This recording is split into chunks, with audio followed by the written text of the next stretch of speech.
Day 95 of the situation dealing with the coronavirus pandemic, and it is day 10 of the situation dealing with the civil unrest after the murder of Mr. Floyd that we all saw on TV. The president held up the Bible the other day in Washington, D.C. Here in New York, we actually read the Bible, and there are some passages that I think are especially appropriate for today and this time of where we are. Blessed are the peacemakers, for they will be called children of God. Matthew 5. If a house be divided against itself, that house cannot stand. That was Mark 3, actually, before Abraham Lincoln. Turn away from evil and do good. Search for peace and work to maintain it. Psalms 34. The seed whose fruit is righteousness is sown in peace by those who make peace. I think those words are all appropriate for where we are today. It's another quote that I think is applicable to where we are today. You can't use the military as a political weapon. You remember who said that? I said that. There's another quote. The option to use active duty forces in law enforcement, use forces in a law enforcement role, should only be used as a matter of last resort and only in the most urgent and dire of situations. We are not in one of those situations now. I do not support invoking the Insurrection Act. Do you know who said that? Secretary of Defense Mark Esper, appointed by President Trump. You can't set fire to the house and then claim you are the one trying to put out the flames. You know who said that? You guys are not well read. That I can tell you. A.J. Parkinson said that.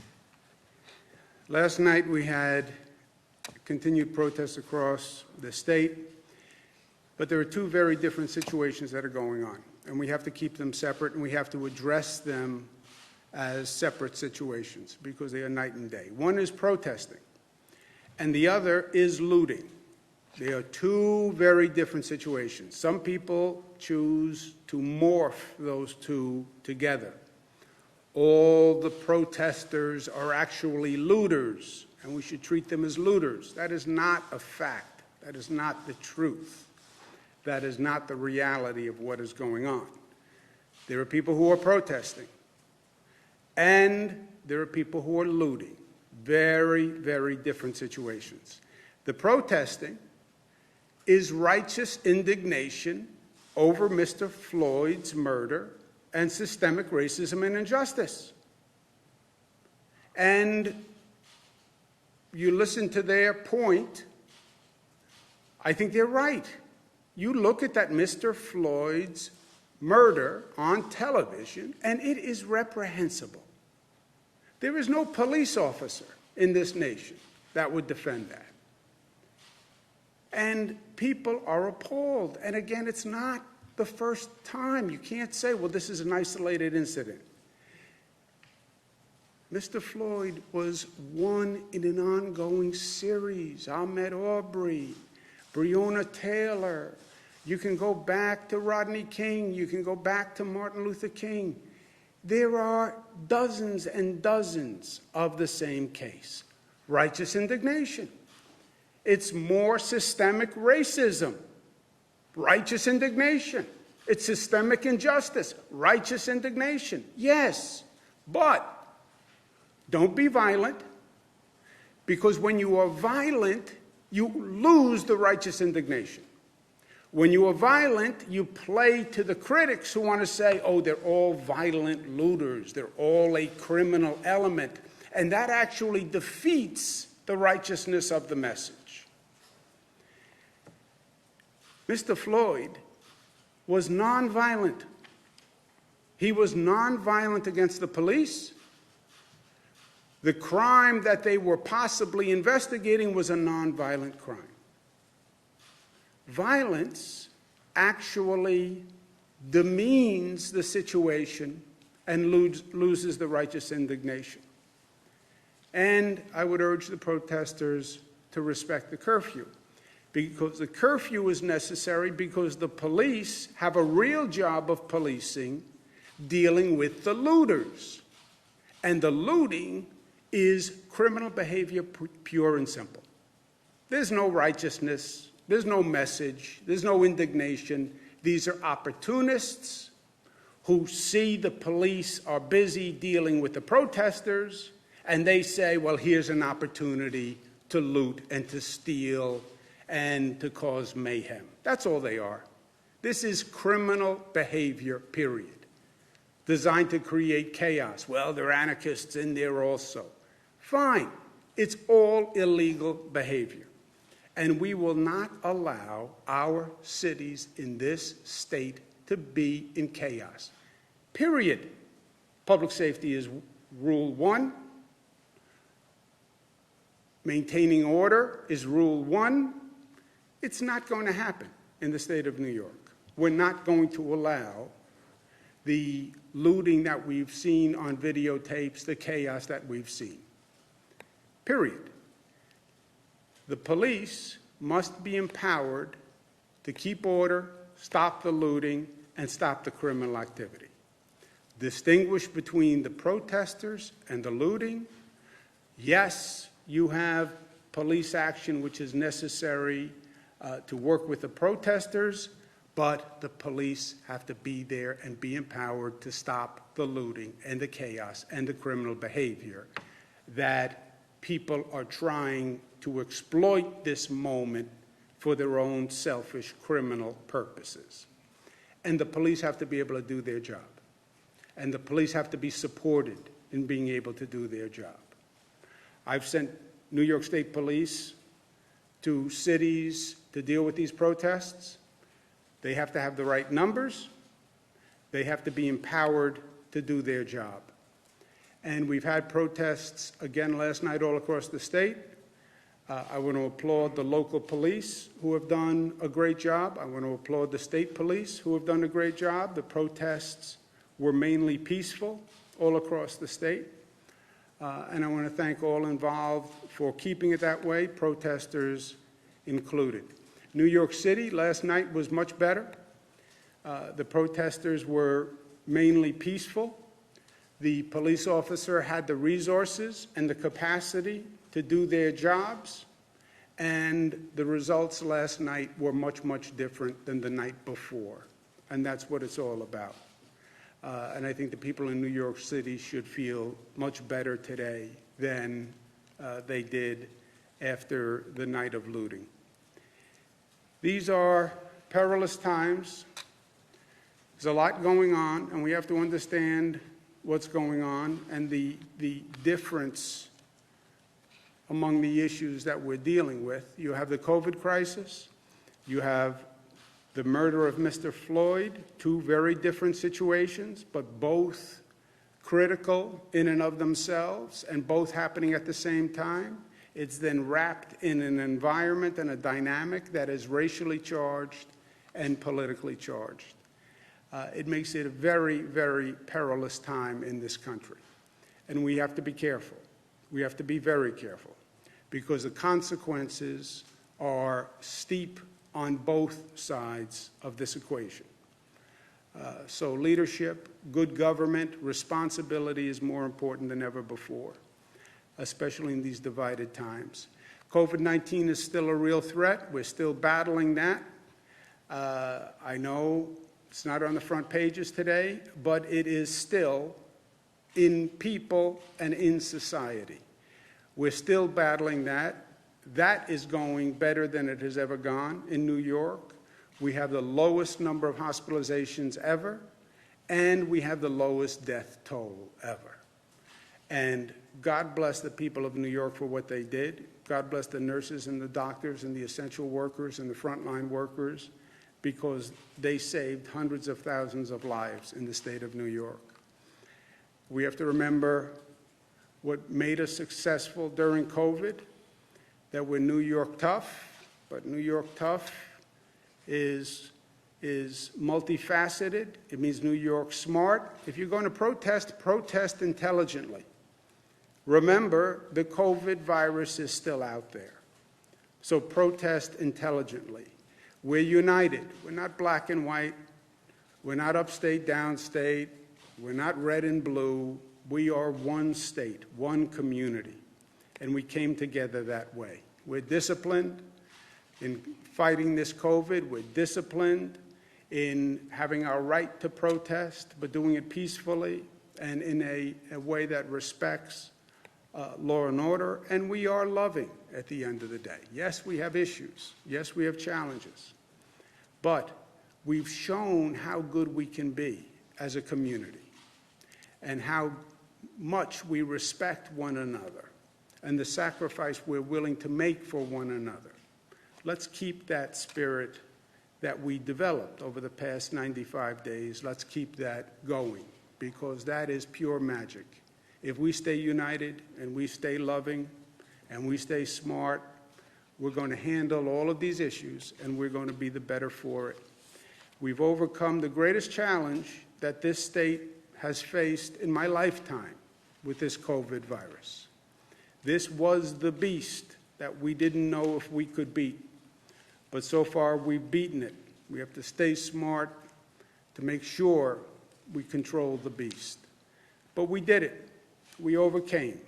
We, the people, overcame together. Last words for today: do not be overcome by evil, but overcome evil with good. Romans 12. That, my friends, is New York tough, smart, united, disciplined, and loving. Questions? Governor, how do we tackle the power of police unions and the need to change culture within local police agencies and the wider criminal justice system? Your policy ideas don't really hit at the issue. Why aren't bad apples being called out by colleagues? And will you allow the release of state troopers' disciplinary records under 50A? Well, you have a lot in there.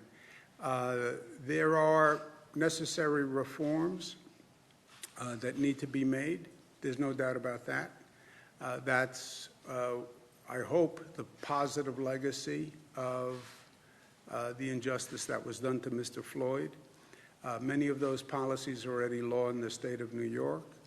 50A, the disciplinary records, I hope will become law shortly. And we have to respect everyone's interests there. And I look forward to doing that, and I think the legislature is prepared to do it. And I think they're going to be coming back in the next couple of weeks to have those conversations. And what about the culture change in the power of police unions specifically? It's something the mayor has talked about, sort of trying to change the culture. How do you know, as governor, what's your role in sort of trying to get local agencies to start thinking about this idea? Yeah, I don't know what the mayor was referring to, so let me find out what he said, and then I'll comment if appropriate. Governor, you brought a Bible to the dais today. That's an obvious reference to what the president did on Monday. What do you make? I said it was. Yeah, no, absolutely. Yeah, that's why it was obvious, because I said it. I got it. What do you make? You're saying even if I didn't say it, you would have figured it out. Absolutely. Well, of course. What do you make of the president's recent attacks on New York? What do you think he's trying to do there? Is he trying to rile his base? Is he trying to make legitimate criticisms about your stewardship of the state as well as the city? Well, far be it for me to psychoanalyze the President of the United States. I have a law degree. I have no medical degree, as I've told you, and I have no degree in psychoanalysis. It's nothing new for the President. He's not just attacked New York in tweets. His policies have been vicious to New York. He changed the tax code in a way that increased the taxes in New York and other Democratic states. He has failed to do anything positive for New York. He's gone out of his way to be negative to New York. Now, why? You know, is it politics? Who knows? That's for someone else to answer. But the negativity Forget the tweets. Who cares about the tweets?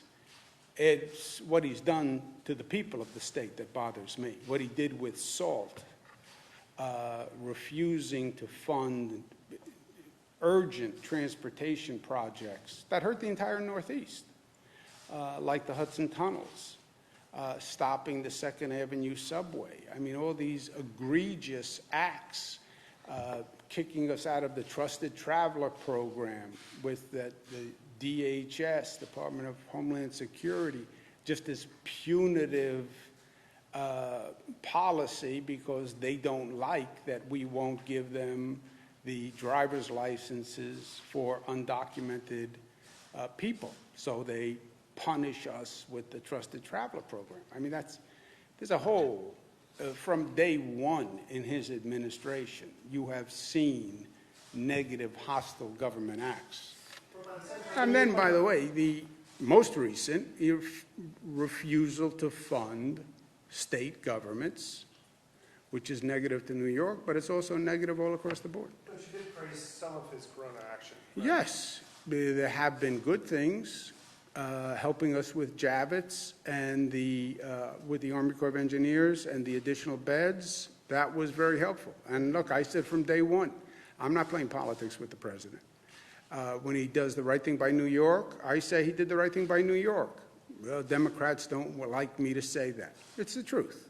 When he does a bad thing for New York, I say he did a bad thing. And it's good and it's bad. I think I was in the White House last week. We had a meeting. But have you spoken to him this week at all? No. Governor, I'm sorry. Duty troops from Fort Jerome were sent to D.C. to help out law enforcement there. Do you have a comment on that, and how do you feel about that? Well, yeah, I don't think you should use active military for political purposes. I don't believe it's constitutional. And now you have his Secretary of Defense saying that they shouldn't be used. Now, how can the Secretary of Defense say that and then do it? That's another question. If you don't believe it's right, when you pull up Secretary Esper's quote again there, please. If you don't believe it's right, why did you do it? You can't do it and then say, I think it's wrong. So you just admitted that you did something that was wrong? Well, look at his quote. The option to use active duty forces in a law enforcement role should only be used as a matter of last resort and only in the most urgent and dire circumstances. We are not in one of those situations now. I do not support invoking the Insurrection Act. Then how did you do it, Mr. Secretary? Question for him, not for me. Jimmy? Governor, that's clear about active duty military, but can you talk a little bit more about the National Guard? How close was Well, the what state were to- they in? The question was about active military in Watertown, right, Fort Drum? Yeah, That was the question. Different question. Okay. So how close did you come to activating the National Guard for New York City? Did you ever suggest to city officials that you thought the National Guard should be on standby? And just shed a little bit more light on that and when you think it would be appropriate to do that, especially given your statements now about using active duty military personnel. Oh, National Guard are different than active military personnel for political purposes. National Guard, we deploy for public purposes. We deploy them to help with the COVID virus. We deploy them for storm emergencies. If they were deployed for New York City, that's not a political purpose. That's to help the police function in New York City. So those are not political purposes. But we did not send the National Guard in New York City. I said yesterday that there was a terrible night of looting. I was prepared to send the National Guard to help to provide the resources if the city needed them. But I said, I don't believe the NYPD needs the National Guard. They're the largest police force in the United States of America. They're like 38,000 people. So I don't believe they needed the National Guard. I believe there was an issue of management and deployment of the NYPD. You have to remember the NYPD, first on a personal level, I grew up in Queens. I grew up with the NYPD. My neighborhood A lot of my friends became police officers in New York City. It's the best, a little New York arrogance, but I believe it's the best police department in the country. And we know the police officers can handle these situations because they have, right? We've gone through the Sean Bell situation. We've gone through the aftermath of Amadou Diallo, aftermath of Abner Louima. We went through Crown Heights, the Gavin Cato death. And then we went through the aftermath of Crown Heights. There was a whole report done on Crown Heights that studied what happened. It was like 4 or 5 days of riot. So we've done this. You know, this has been there, done that for the police. The police officers know how to do it. These are the best. Now, a police officer needs support. They need the right deployment. They need to be empowered. They need the capacity to do their job. They have to know that they're backed up. They have to know that if they're out there, they can do what they have to do. If they have to arrest somebody, they have to arrest somebody. They have to have the right gear. So they have to get the support that they need. But they're it's not about the NYPD. And by the way, one other point.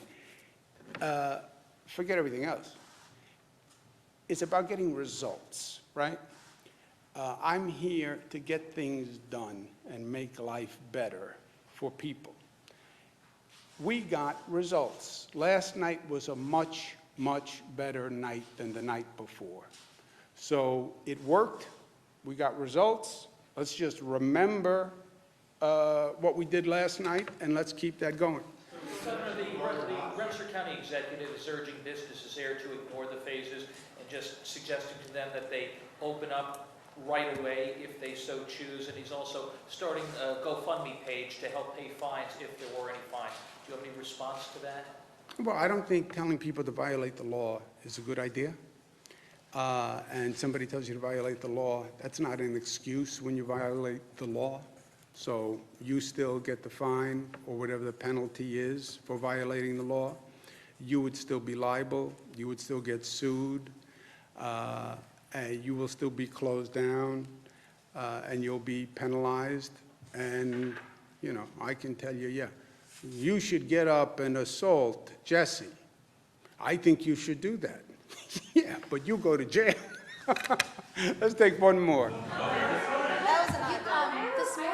This morning on one of the radio shows, or one of the shows downstate, Chief Monahan of the NYPD said that you called him to apologize for your remarks yesterday in regards to the NYPD.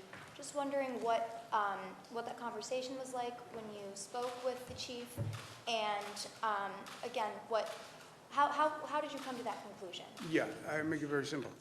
First, I never spoke to whatever that person's name is. I spoke to the police commissioner and said the same thing I just said to you and the same thing I said yesterday, which is it's an issue of management and deployment. The actual police officers are the best. My issue was with the management and deployment, never about the police officers. It's about the management. It's about the deployment, not about the officers. Thank you very much. I'm taking my Bible and I'm going back to work.